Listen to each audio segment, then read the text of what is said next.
Got a lot of emails lately asking questions about self bows. There seems to be a renewed interest in self bows. So the purpose of this video is to try and answer a lot of those questions.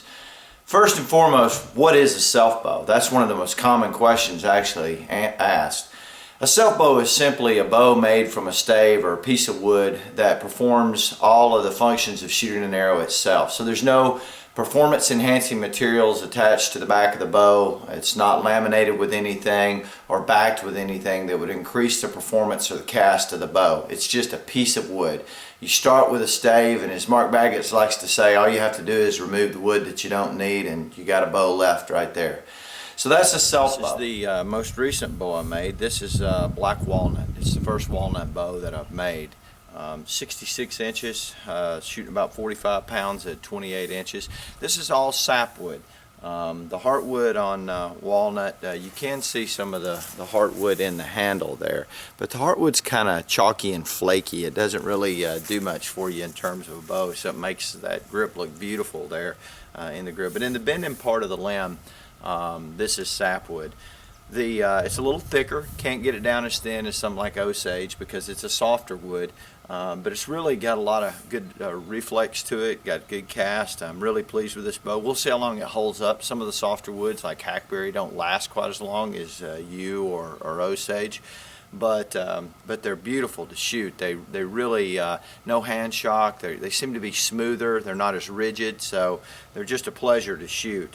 I cut my shelves in on self bows. Some guys don't. They make them out on the handle. I kind of make not a pistol grip, but some form to the grip so that it's comfortable for me.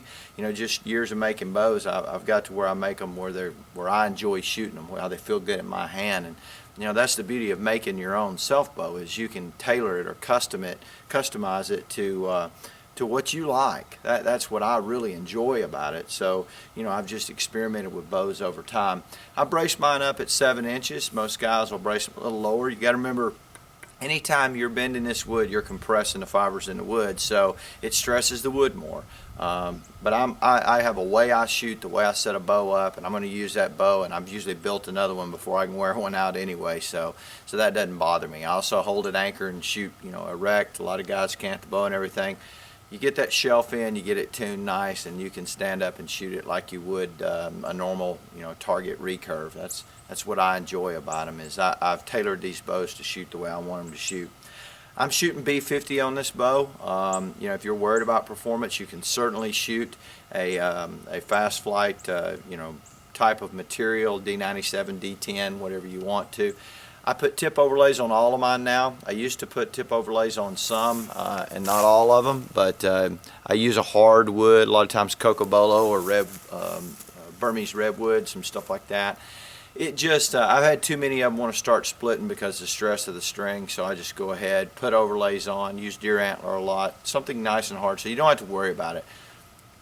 File it out so the string fits nicely down in there, and it works great. These bows are never going to shoot as good as your laminate recurve. You can't get the limbs perfectly in time, so there's going to be a little more hand shock, but you'd be amazed at how smooth you can get them if you play around with them. What else about this bow? I generally get in my 40 to 45 pound range with an arrow somewhere around 10 grains per inch or per pound of draw weight. A point on of around 25 or 30 if you're a gapper. We'll shoot these arrows. You see the aluminums are about an inch longer, so the point on's a little, they'll impact a little bit lower, but let's shoot down here on this target behind me and just let you get a look at the bow being shot. This is one of the aluminum arrows.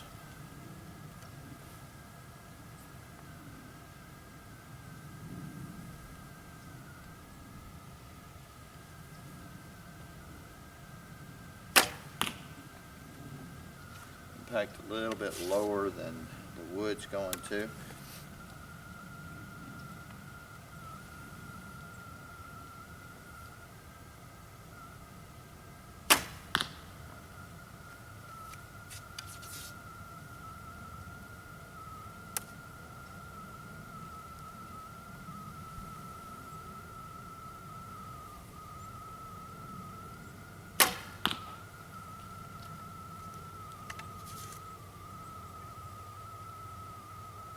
I use the beaver fur on the string to quieten the string down. I try not to put too many twists, just enough to hold a Flemish twist string together. I twisted this string up this morning, so it's going to have some stretch in it, but I like B50.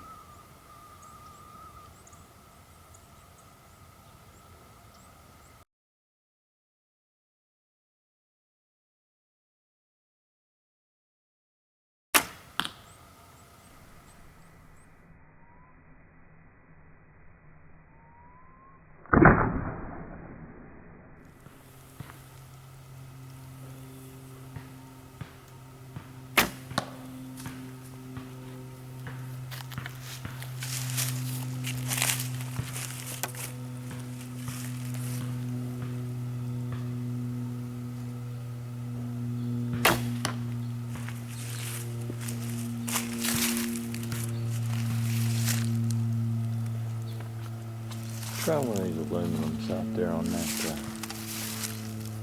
black buck. A little far for this. He's a little over 30, but let's give it a try.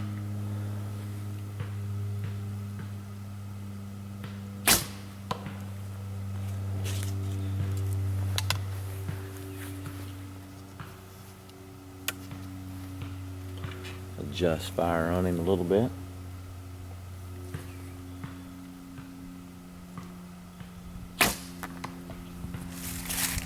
Not bad.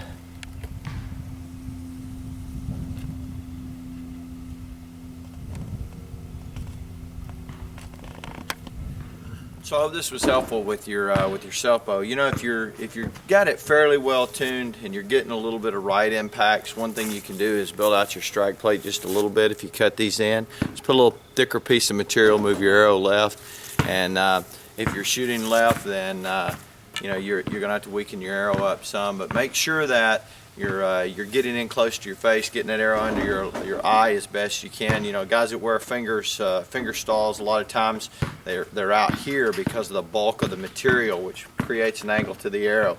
A tab, I like a tab. It seems to get a cleaner release, but it also lets me get in tight to my face, get the arrow right under my eye, come off the string nice and clean, and I don't get that left to right issue. Again, you can shoot any strings you want on these Selfbows as long as you put some tip overlays on them and, you know, make them nice and hard. These soft woods perform nice. It's really a smooth shooting little bow. I'm really happy with it.